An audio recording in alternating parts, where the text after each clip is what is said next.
Kieran Everett had been standing in the doorway of the barn for less than 5 seconds when he saw the orc girl scramble to hide something behind her back. Her green cheeks flushing a deeper shade that he had learned meant she was embarrassed or caught off guard.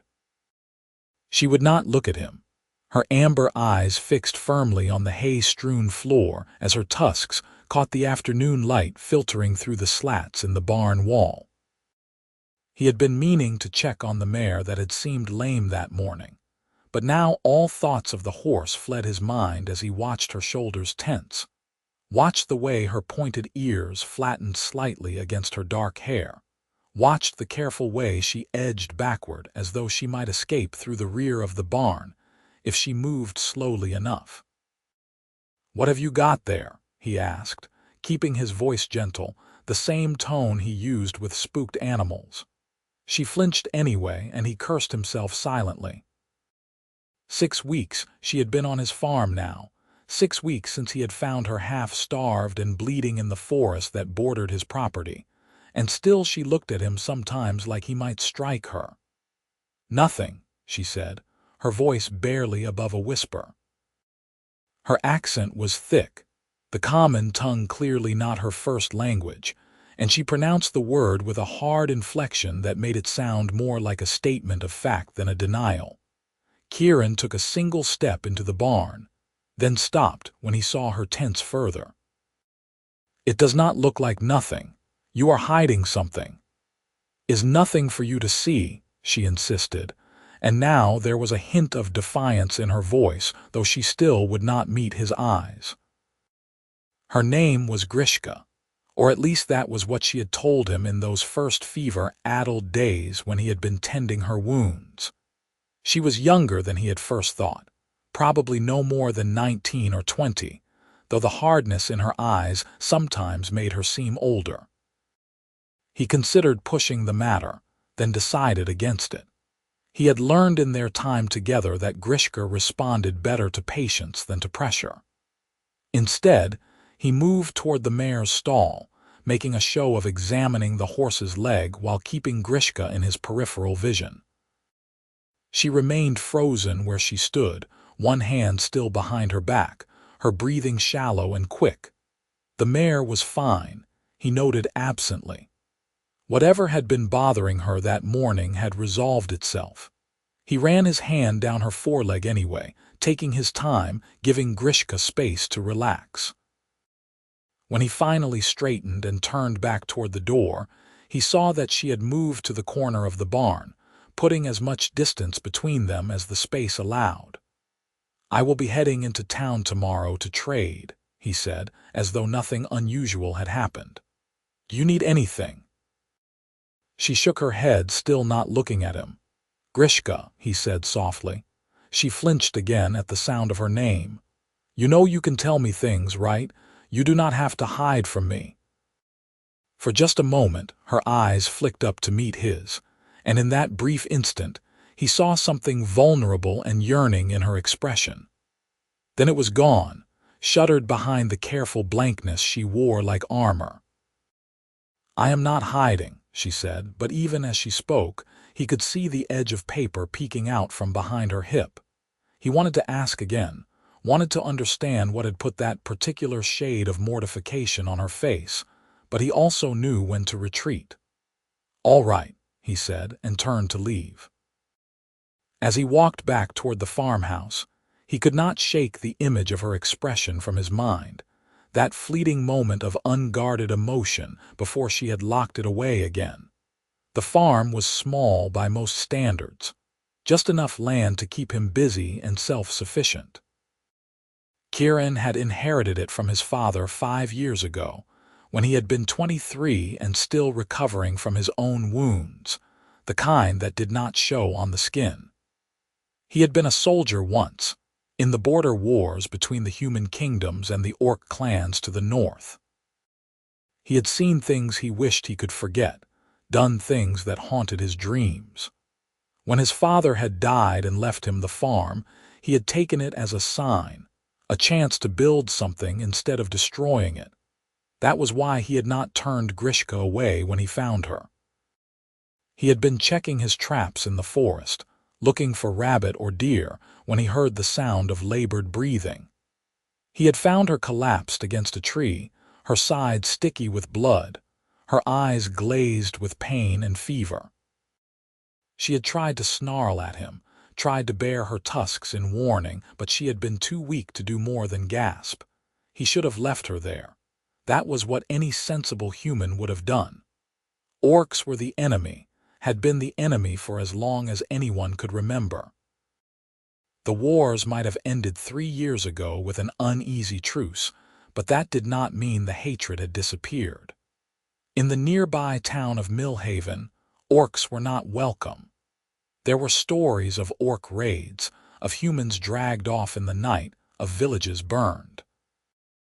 Whether those stories were true or exaggerated did not matter. The fear was real, but Kieran had not been able to leave her.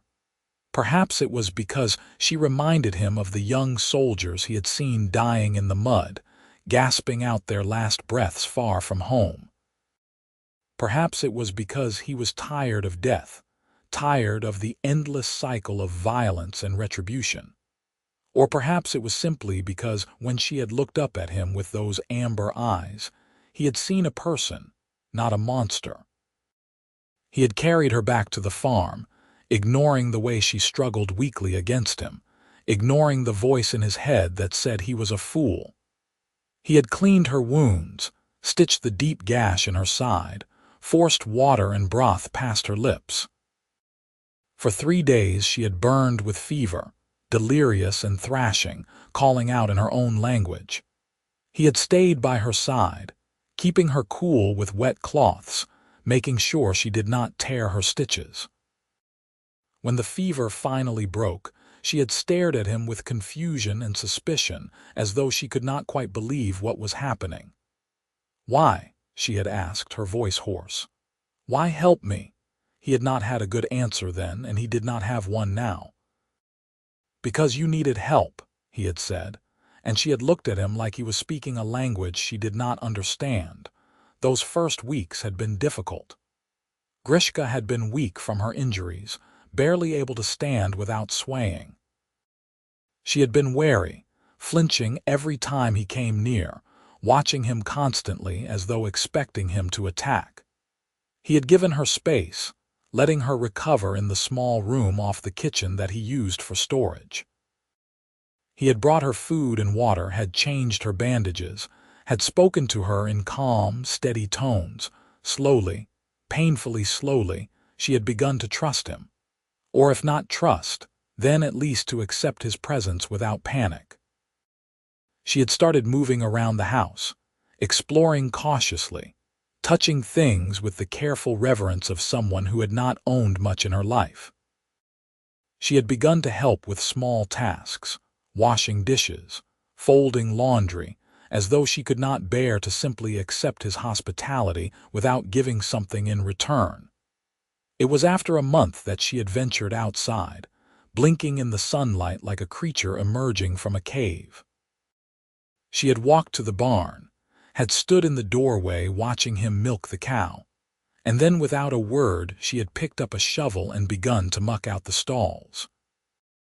He had tried to stop her, worried that the work would be too much for her still healing body, but she had given him a look of such fierce determination that he had backed off.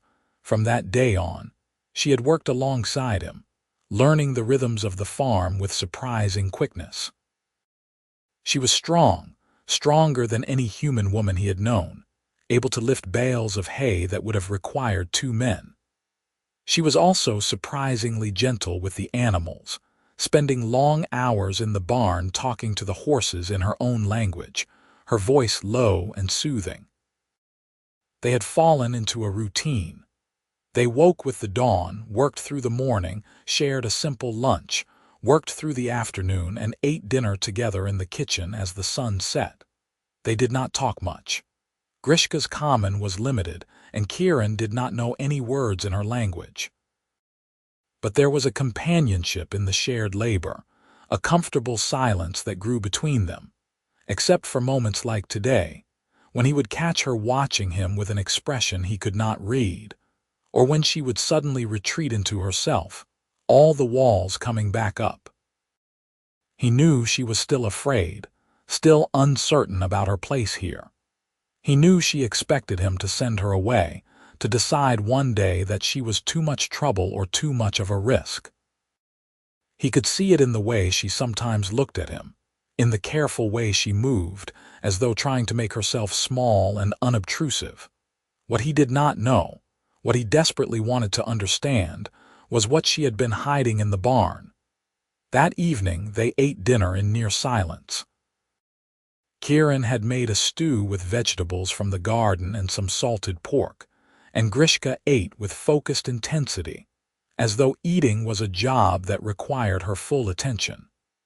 She had gained weight since coming to the farm, had lost that hollow-cheeked gauntness that spoke of long hunger.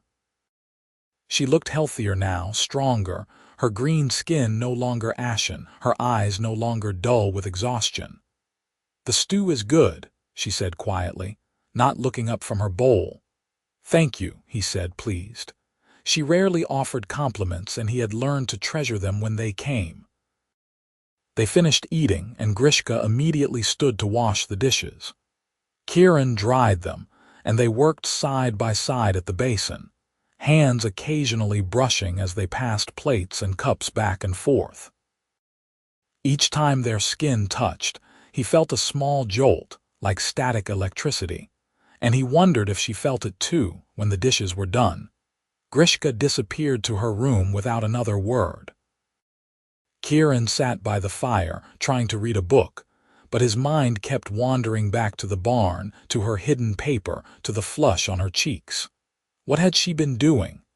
Why had she been so desperate to hide it from him?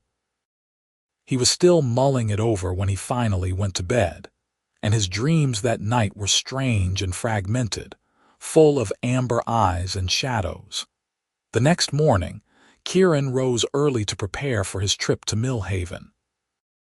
It was a 2-hour journey by wagon, and he wanted to arrive early enough to trade and return before dark.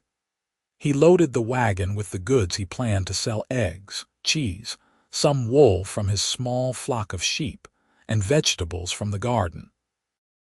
Grishka appeared as he was hitching up the horse, her eyes downcast. "You are going now?" she asked. "Yes, I should be back before evening." She nodded, wrapping her arms around herself despite the warmth of the morning. "Be safe," she said, so quietly he almost missed it. Something in her tone made him pause. He turned to look at her fully, noting the tension in her shoulders, the way her tusks worried at her lower lip. "Is something wrong?" "No," she said quickly, too quickly. I do not like when you go to the town." "Why not?" She was silent for a long moment, her gaze fixed on the ground. "Because they do not know I am here," she finally said. "And if they knew, they would make you send me away, or worse." Kieran felt something tighten in his chest. He stepped closer to her, close enough to see the flecks of gold in her amber eyes. "Grishka, I am not going to send you away, and I am certainly not going to let anyone hurt you."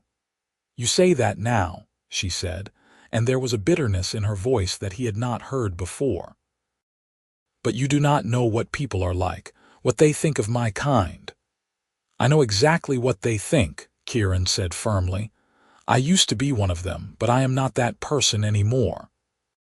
She looked up at him then, really looked at him, and he saw the confusion in her eyes, the desperate need to believe him warring with the instinct that told her not to trust. "Why?" she whispered. "Why are you different?" "Because I learned that the stories we tell ourselves about enemies are just that, stories. Because I fought orcs in the war, killed them, and the whole time I told myself they were monsters. But then the war ended and I came home, and I realized that the only difference between them and us was which side of the border we happened to be born on." Grishka stared at him, her eyes shining with something that might have been tears. "You killed my people," she said, not accusingly but as a statement of fact. "Yes," Kieran said, not looking away, "and I will regret that for the rest of my life." She took a shaky breath, then another. "My clan," she said slowly, as though the words were being dragged out of her. They cast me out because I said we should not raid human settlements. I said the war was over, we should try to live in peace. They said I was weak, a coward, a traitor to orc blood, so they beat me and left me to die. Kieran felt anger surge through him, hot and fierce. Then your clan were fools. A sound escaped her that might have been a laugh or a sob. Maybe, she said, or maybe I was the fool for thinking there could be peace between our kinds. You are not a fool, Kieran said firmly. And there can be peace. We are proof of that, are we not? She looked at him for a long moment and then, slowly, tentatively, she smiled. It was the first real smile he had seen from her, and it transformed her face, made her look young and almost carefree. Maybe, she said again, but this time there was hope in the word. Kieran wanted to say more, wanted to reach out and touch her hand, wanted to promise her that everything would be all right. But the horse whinnied impatiently, and he remembered that he had a long journey ahead of him. I will be back before you know it, he said, forcing himself to turn away. And when I return, we can talk more. She nodded, stepping back to let him climb onto the wagon. As he snapped the reins and the horse began to move, he looked back and saw her standing in the yard, watching him go. She lifted one hand in a small wave, and he waved back, feeling an unexpected ache in his chest at leaving her. The journey to Millhaven was uneventful. The road was well maintained, cutting through farmland and small patches of forest. Kieran passed a few other travelers on the way, exchanging polite nods but not stopping to chat. His mind was too full of Grishka, of their conversation, of the smile she had given him. Millhaven was a modest town, built around a central square with a market. Kieran had been coming here to trade since he was a boy, knew most of the merchants by name. He sold his goods quickly, haggling good-naturedly over prices, and then spent some time browsing the other stalls. He bought a new whetstone for sharpening tools, some salt and sugar, and a bolt of sturdy cloth that he thought might make a good shirt or dress. He was about to head back to his wagon when he passed a stall selling artist supplies. There were brushes, paints, and stacks of paper.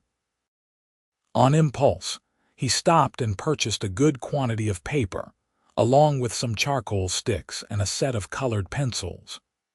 If Grishka was interested in drawing, and the hidden paper in the barn suggested she deserved proper materials. The merchant, an elderly woman with sharp eyes, raised an eyebrow as she wrapped his purchases. Got an artist in the family? She asked. Something like that, Kieran said, smiling. As he loaded his purchases into the wagon, he heard raised voices from across the square. He turned to see a small crowd gathered around a man standing on a crate, gesturing animatedly as he spoke.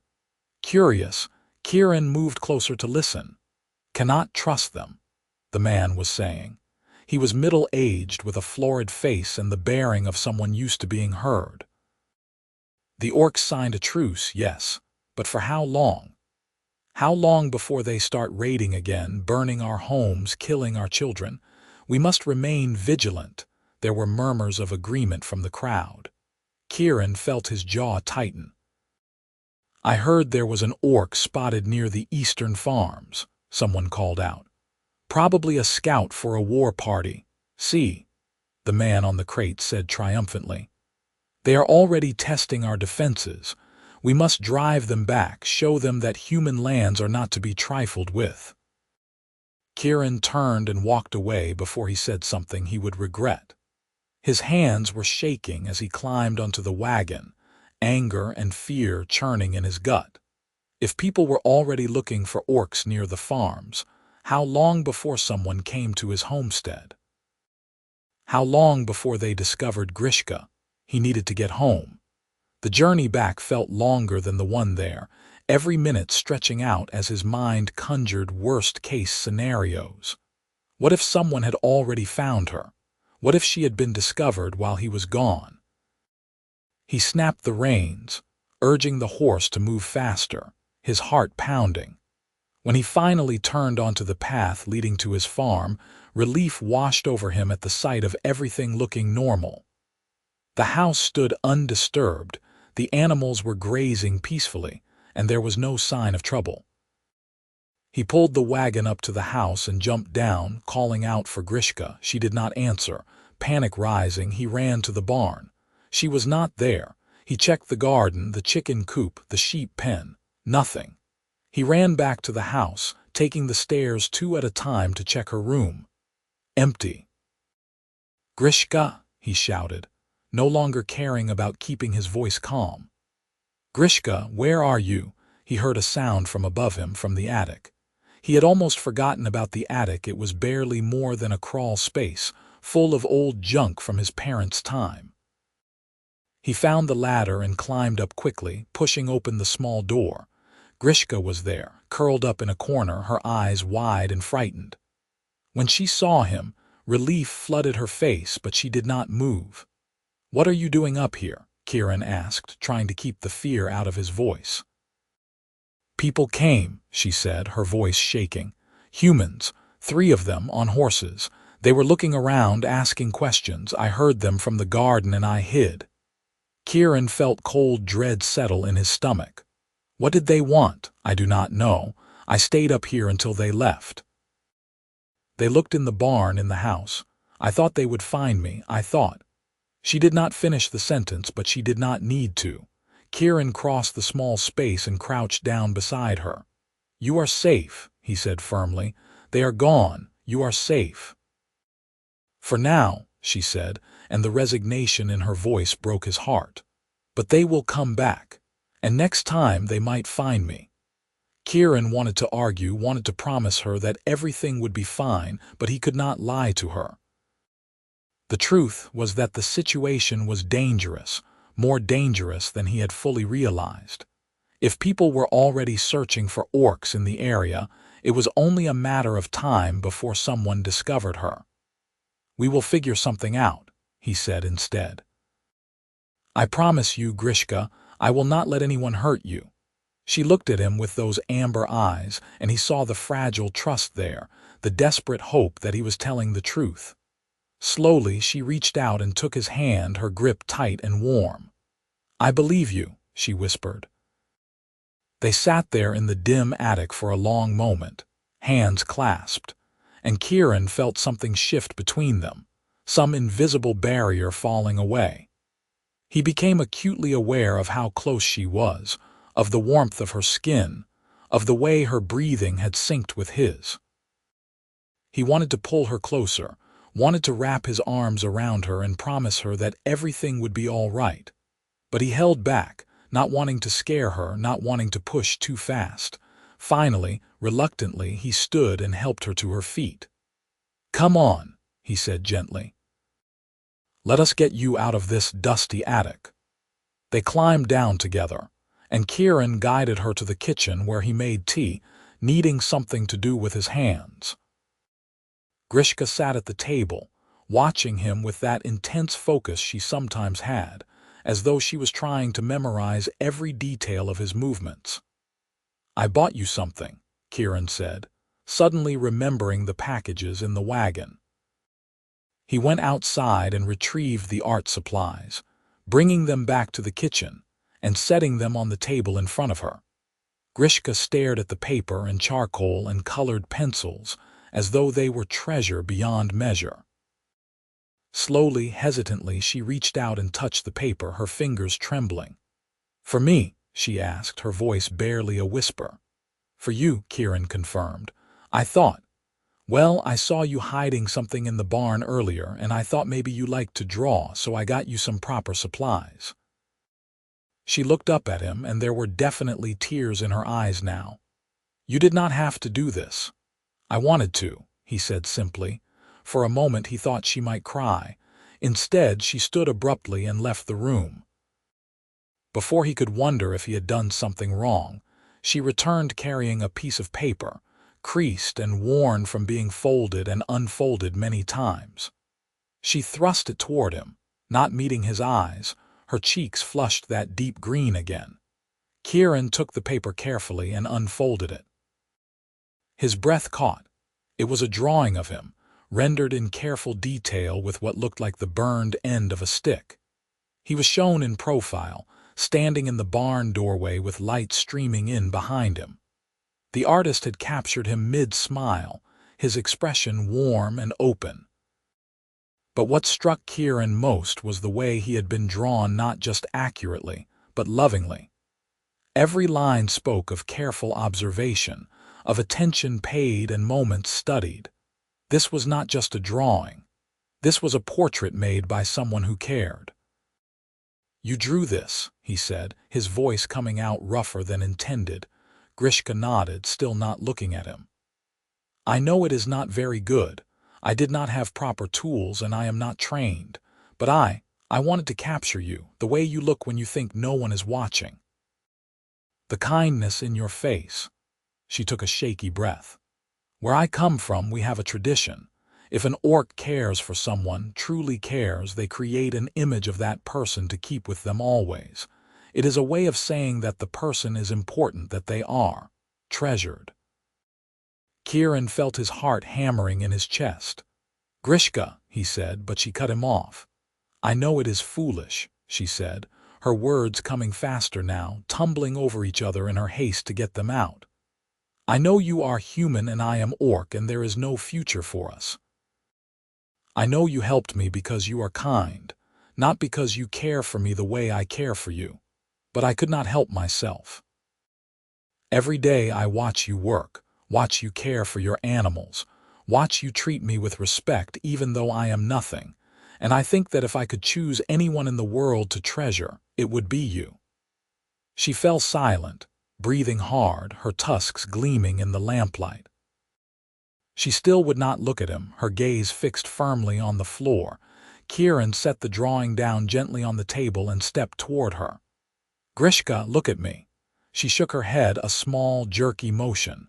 "Please," he said softly. "Look at me." Slowly, reluctantly, she raised her eyes to his. The vulnerability there stole his breath, the naked hope and fear warring in her expression. "You are not nothing," Kieran said, putting every ounce of conviction he possessed into the words. "You are strong and brave and kind. You work harder than anyone I have ever known. You are gentle with the animals and patient with me when I do something foolish. And he took a deep breath, knowing that what he was about to say would change everything. "I care for you too. More than I should, probably. More than is wise, but I cannot help it any more than you could." Grishka stared at him, her eyes going wide with shock. You care for me." "Yes," Kieran said simply. "I have for a while now, I just did not know how to tell you." A sound escaped her that was half laugh, half sob. "You are sure? You are not just saying this because you feel sorry for me?"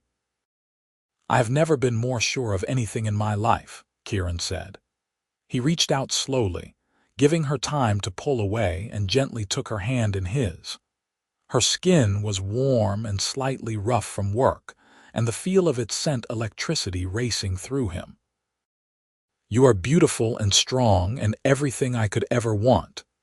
If you will have me, if you think you could want a life with a human farmer on a small homestead, then I would count myself the luckiest man alive." Tears were streaming down Grishka's face now, cutting tracks through the dust on her cheeks.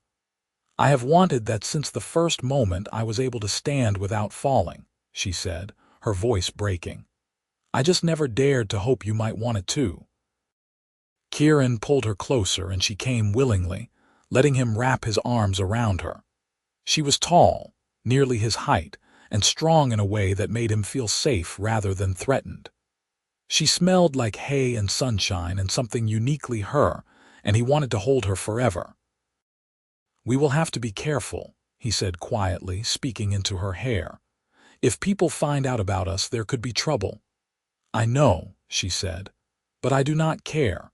I would rather have one day with you than a lifetime of safety without you." They stood there in the kitchen, holding each other as the shadows lengthened and the sun set outside the window. Eventually, Kieran pulled back just enough to look at her face. "May I kiss you?" he asked. Grishka's answer was to close the distance between them, pressing her lips to his. The kiss was gentle and hesitant at first, both of them learning the shape of each other. Her tusks were cool against his cheeks, a reminder of the differences between them, but also strangely right, like a missing piece clicking into place. When they finally pulled apart, both of them were breathless and smiling. "I've wanted to do that for so long," Grishka admitted, her voice shy. "So have I," Kieran said. He kissed her again, longer this time, deeper, and felt her respond with equal passion. When they broke apart again, he was dizzy with want and happiness. They spent the rest of the evening in the kitchen, Grishka experimenting with her new art supplies while Kieran prepared dinner. She sketched him as he worked, her face focused and content, occasionally holding up a drawing to show him. They were all of him: Kieran stirring the pot, Kieran cutting vegetables, Kieran looking out the window. Each one was rendered with love and care, and each one made his heart swell. They ate dinner side by side instead of across from each other, their shoulders touching, occasionally feeding each other bites of food. It felt domestic and perfect and right in a way that Kieran had never experienced before. After dinner, they sat by the fire, Grishka curled against his side, his arm around her shoulders. She showed him the portrait again, the one she had drawn with a burned stick, and he studied it more closely now. "You have real talent," he said. "This is beautiful." "I have always loved to draw," Grishka said quietly. "In my clan it was seen as a weakness, a waste of time. Warriors did not make art, but I could not stop myself. I would draw on rocks, in the dirt, anywhere I could." "Then you should draw as much as you want here," Kieran said. "I want you to be happy, Grishka. I want you to do the things that bring you joy." She turned to look at him, her eyes shining. "You bring me joy," she said simply. "Everything else is just extra." He kissed her then, slow and sweet, and felt her melt against him. They stayed by the fire until late, talking quietly, sharing stories from their pasts, learning about each other in the way that new lovers do. Grishka told him about growing up in an orc clan, about the constant pressure to be strong and fierce, about the day she had spoken out against the raids and been beaten for it. Kieran told her about the war, about the men he had killed and the friends he had lost, about the nightmares that still woke him sometimes in the dark of night. "We are both scarred," Grishka said softly, "both broken in our own ways." "Maybe," Kieran agreed, "but maybe we can heal each other." She smiled at that, a real smile that lit up her whole face. "I would like that." When they finally went to bed, Kieran walked Grishka to her room and kissed her good night at the door. He wanted more, wanted to pull her into his room and spend the night learning every inch of her, but he also wanted to do this right, to give her time and space to be sure. She seemed to understand, squeezing his hand before disappearing into her room. Kieran lay in his own bed, unable to sleep, his mind replaying every moment of the evening. He could still feel the warmth of her lips, still smell the scent of her hair. He felt like a young man again, giddy with first love, and the feeling was both terrifying and exhilarating. The next few weeks passed in a haze of happiness.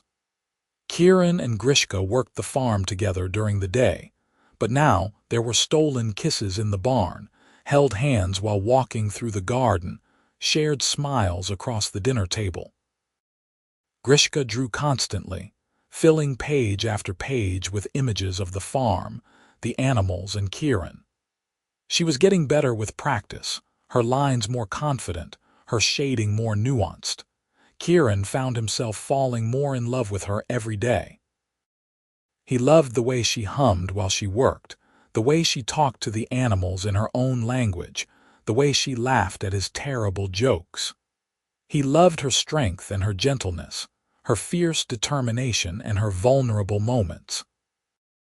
He loved the way she looked at him, like he was the most important person in the world, but the shadow of the outside world loomed over their happiness.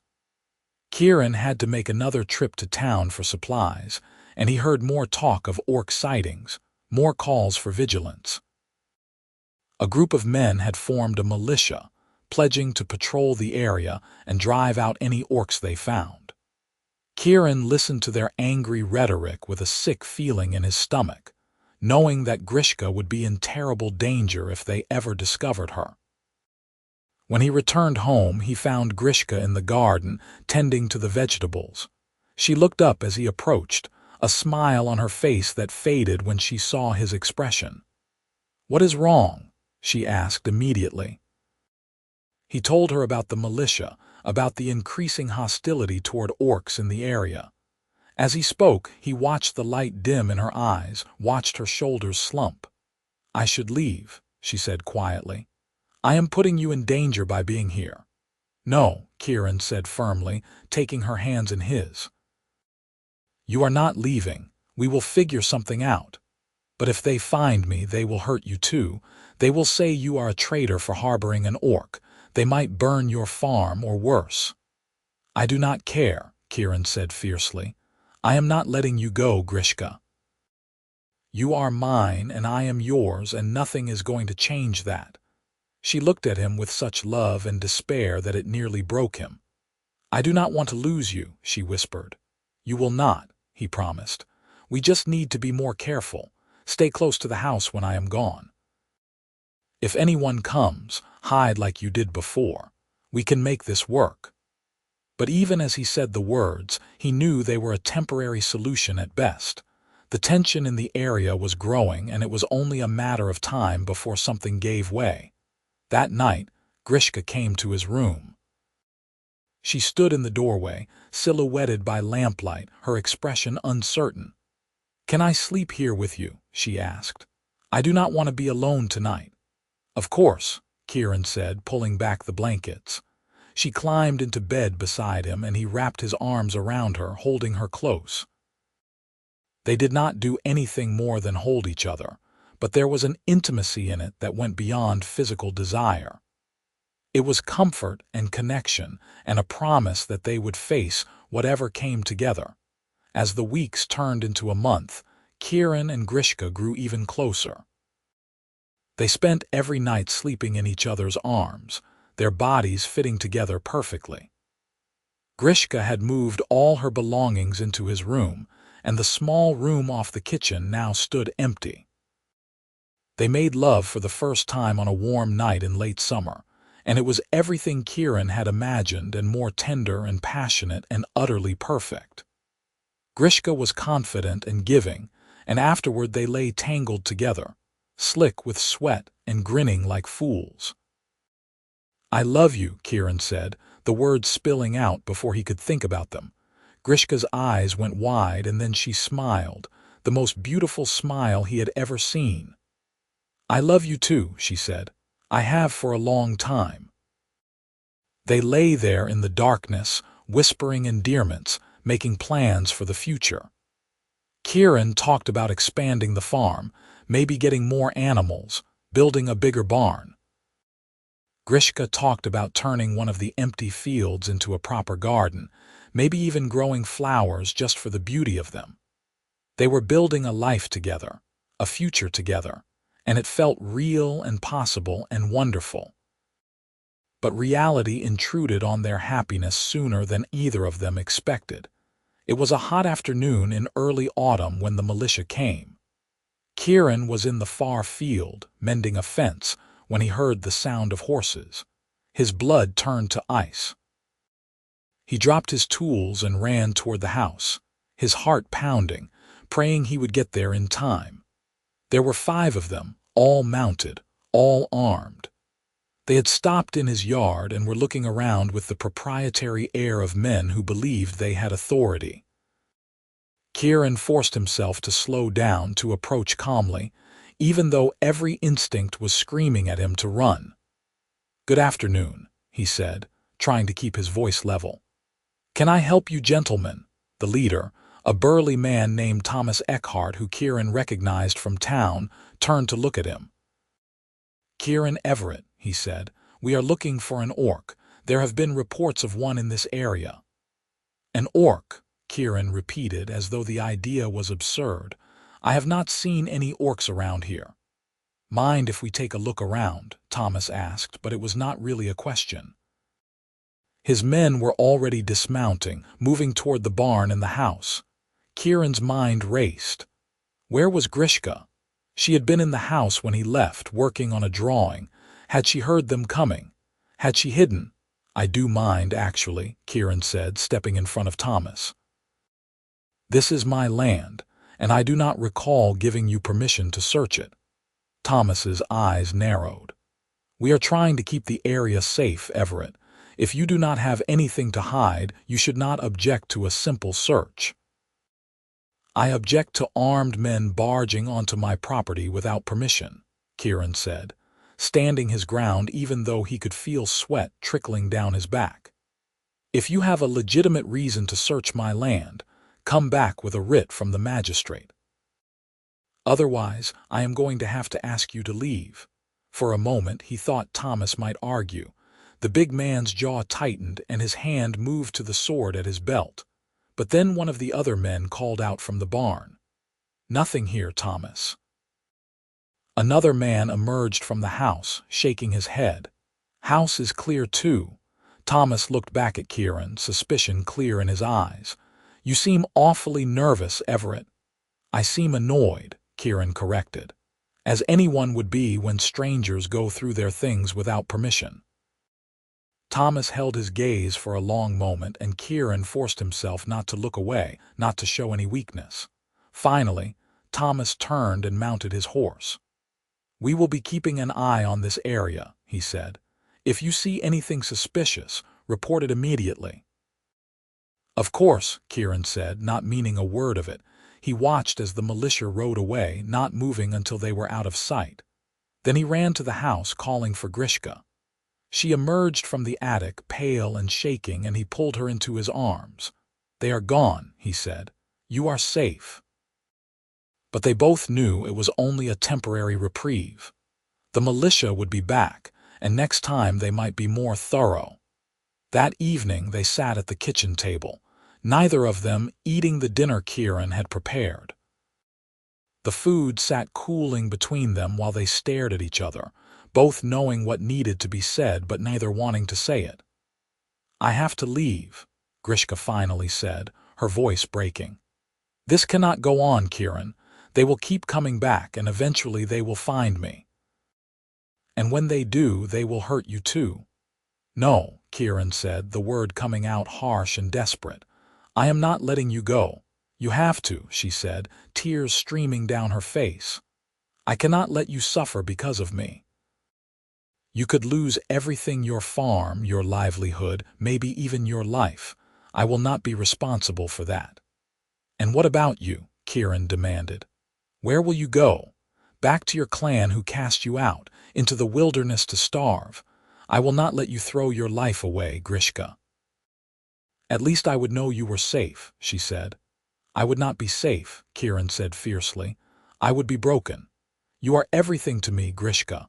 Without you, none of this matters. The farm, the animals, all of it means nothing if you are not here." She sobbed, covering her face with her hands. "I do not want to leave you. I love you so much it hurts, but I cannot see another way." Kieran stood and moved around the table to kneel beside her chair.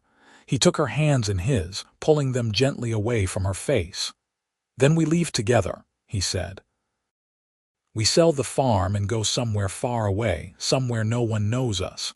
We build a new life, just the two of us." Grishka looked at him with red-rimmed eyes. "You would give up everything for me, in a heartbeat," Kieran said. "This farm is just land and buildings. You are my home, Grishka. Wherever you are, that is where I want to be." She pulled him into a crushing embrace, holding him so tightly he could barely breathe. "Are you sure?" she asked against his shoulder. "Are you absolutely sure? Because once we do this, there is no going back." "I have never been more sure of anything," Kieran said. They held each other for a long time, both of them crying now but also feeling a strange sense of relief. They had made a decision. They had chosen each other over everything else, and there was a freedom in that choice. Over the next few weeks, Kieran quietly made preparations to leave. He sold most of his livestock to neighboring farmers, keeping only the wagon horse. He packed their essential belongings, including all of Grishka's drawings, carefully wrapped and protected. He spread word that he was considering moving to the Southern Territories where land was cheaper, so that, when he finally left, people would not be too surprised. Grishka spent her days drawing, trying to capture every detail of the farm so she could remember it. She drew the barn where they had shared their first kiss, the garden where she had fallen in love with him, the kitchen where they had eaten so many meals together. Each drawing was precious to her, a memory made tangible. They also talked endlessly about their plans. They would head west, toward the frontier territories where the population was more sparse and people asked fewer questions. There were towns out there, Kieran had heard, where humans and orcs lived side by side, where the old prejudices were not as strong. It would be a hard life, rebuilding from nothing, but they would have each other. The night before they were set to leave, they lay in bed together, neither of them able to sleep. Grishka was tucked against Kieran's side, her head on his chest, listening to his heartbeat. "Are you scared?" she asked quietly. "Terrified," Kieran admitted, "but also excited. We are going to have an adventure," she laughed softly. "An adventure, I like the sound of that." "What should we call ourselves?" Kieran asked. "When we get to our new home, we will need names that go together." "What do you mean?" "I mean we should be married. Not just in practice, but in truth. I want you to be my wife, Grishka. Will you marry me?" She pushed herself up on one elbow to look at him, her eyes shining in the darkness. "You want to marry me, more than anything," Kieran said. "I know we cannot have a proper ceremony here, but when we reach the frontier, we will find a priest or a magistrate who will do it. I want the world to know that you are mine and I am yours." "Yes," Grishka said, her voice choked with emotion. "Yes, I will marry you. 1,000 times yes." They made love then, slow and tender, a physical promise to match their spoken vows. Afterward, they lay tangled together and Kieran felt a peace settle over him. Whatever challenges lay ahead, they would face them together. They left at dawn, the wagon loaded with their possessions, the farmhouse locked behind them. Kieran took one last look at the place that had been his home for 5 years, feeling a pang of regret but also a sense of rightness. This was the correct choice. This was the only choice.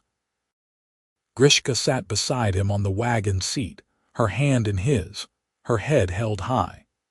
She had tied a scarf around her face to hide her green skin and tusks, and wore a long cloak despite the warmth of the morning. It would not hold up to close scrutiny, but hopefully they would not encounter anyone who looked too carefully. The journey west was long and arduous. They traveled mostly on back roads, avoiding large towns, camping in the wilderness when they could. Kieran hunted for food while Grishka foraged, her knowledge of edible plants proving invaluable. They talked for hours as they traveled, sharing stories, making plans, dreaming of the future. There were close calls. Once, they passed a group of soldiers who looked at them with suspicion, and Kieran had to spin a story about traveling to visit his wife's family in the West. Another time, they sheltered from a storm in a barn, and the farmer who owned it nearly discovered Grishka when her scarf slipped. But each time, they managed to talk their way out of trouble or escape before questions got too pointed. After 3 weeks of travel, they reached the frontier territories. The land here was wilder, less settled, with vast stretches of forest and prairie broken up by the occasional homestead or small town. Kieran asked around carefully, and eventually someone pointed them toward a settlement called Pine Hollow, where he heard that humans and orcs sometimes traded peacefully. Pine Hollow was smaller than Millhaven, but had a frontier vitality to it. The buildings were rough-hewn but sturdy, and the people had the weathered look of those who had carved a life out of wilderness. And there, walking openly in the streets, were orcs. Not many, but enough that Grishka's presence would not be shocking. Grishka removed her scarf and cloak, and for the first time in months, walked freely without hiding. Kieran saw the way her shoulders straightened, the way her chin lifted, and he felt a fierce pride in her courage. They found lodging at a small inn, and the proprietor, a grizzled man named Hugh Dalton who had clearly seen everything, barely blinked at the sight of them together. "Room for you and your wife?" he asked. "Yes, please," Kieran said, and felt Grishka squeeze his hand. Over the next few days, they explored Pine Hollow and the surrounding area. They found a piece of land for sale, 20 acres of good farmland with a creek running through it, and a small cabin that needed work but was structurally sound. It was perfect. Kieran negotiated a fair price, and they moved in immediately, both of them eager to start building their new life.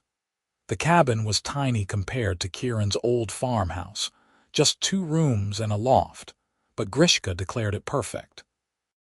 They spent their first week cleaning and making repairs, working side by side just as they had on the old farm. Grishka painted the walls with whitewash while Kieran fixed the roof and repaired the shutters. They bought a few chickens and a goat from a neighboring farm, the beginning of their new homestead. True to his word, Kieran sought out someone who could marry them. He found a traveling priest who came through Pine Hollow once a month, an old man named Father Gregory who had seen enough of the world not to judge. When Kieran explained that he wanted to marry an orc woman, Father Gregory simply nodded and asked when they wanted the ceremony.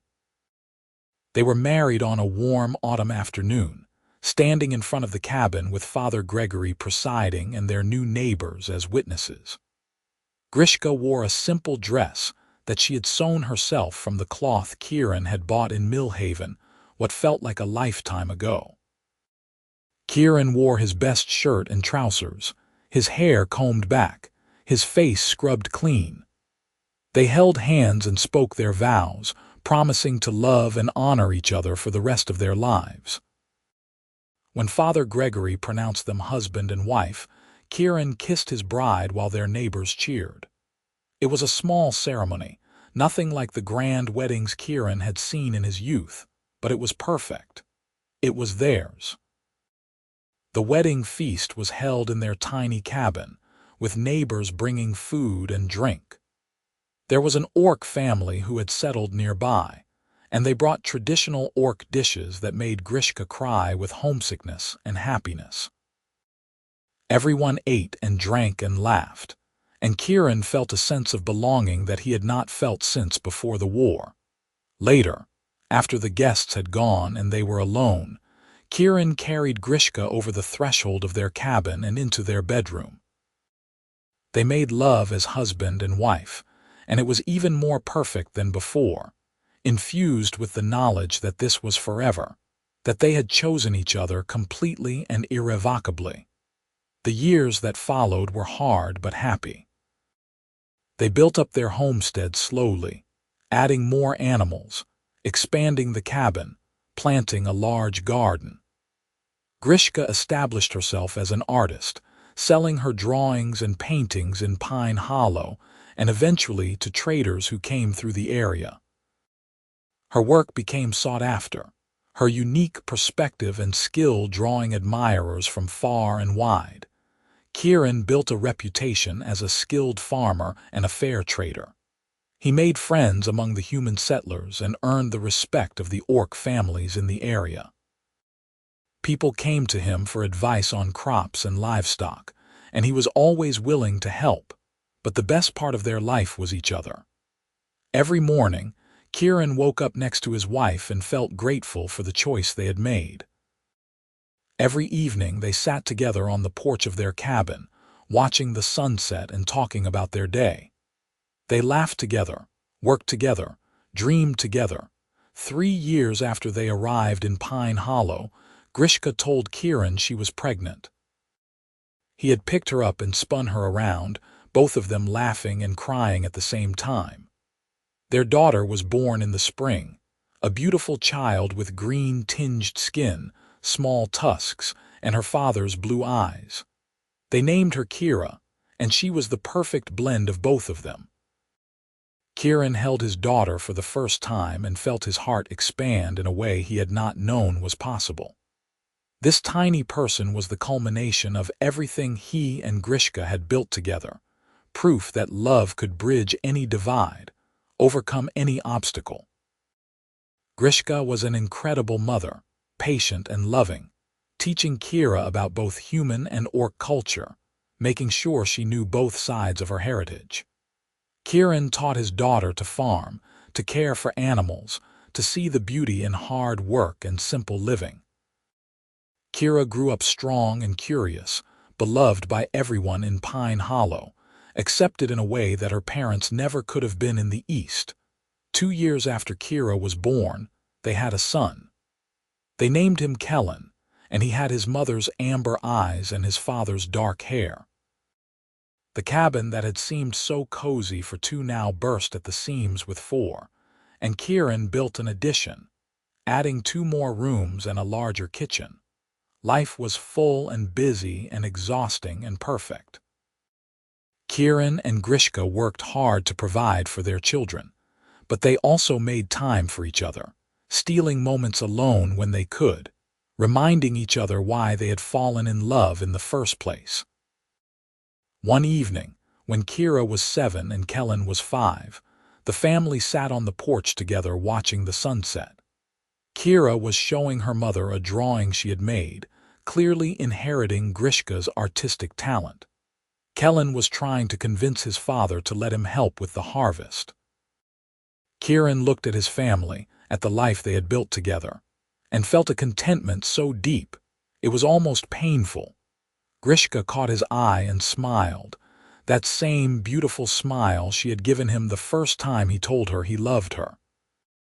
Without words, she reached over and took his hand, squeezing gently. "What are you thinking about?" she asked quietly. "Just how lucky I am," Kieran said. "How different my life could have been if I had not found you that day in the forest." "I am the lucky one," Grishka said.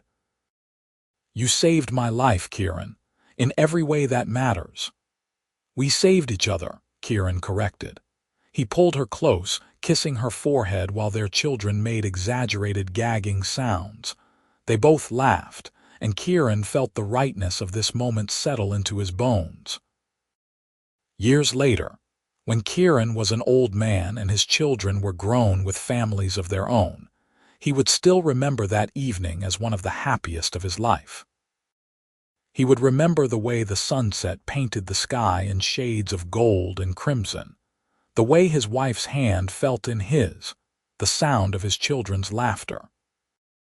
He would remember thinking that he had everything he had ever wanted, that despite all the hardships they had faced, despite all they had sacrificed, it had all been worth it, because in the end, love was worth any sacrifice. Love was worth leaving everything behind. Love was worth fighting for, worth building a life around, worth cherishing every single day. Kieran and Grishka lived the rest of their lives in that cabin on the frontier, surrounded by their children and eventually their grandchildren. They grew old together, their love never diminishing, only deepening with time. When Kieran died at the age of 78, Grishka held his hand and told him she would see him again someday. She followed him a year later, and the whole town of Pine Hollow mourned the passing of 2 people who had shown them all what true love looked like. Their story became legend in Pine Hollow, passed down through generations as an example of courage and devotion. The portrait that Grishka had drawn of Kieran all those years ago, the one she had hidden in the barn because she was too afraid to show him, was framed and hung in the home of their eldest daughter. It remained there for decades, a reminder of where their love story had begun, of the moment when everything changed. But the real legacy of Kieran and Grishka was not in drawings or stories. It was in their children and grandchildren, in the way they had helped build a community where humans and orcs lived together in peace, in the lives they had touched and the love they had shared. They had proved that love could transcend any boundary, overcome any prejudice, bridge any divide. And in a small cabin on the frontier, surrounded by the life they had built together, two souls had found the kind of love that most people only dream of. They had found home in each other, and that had made all the difference.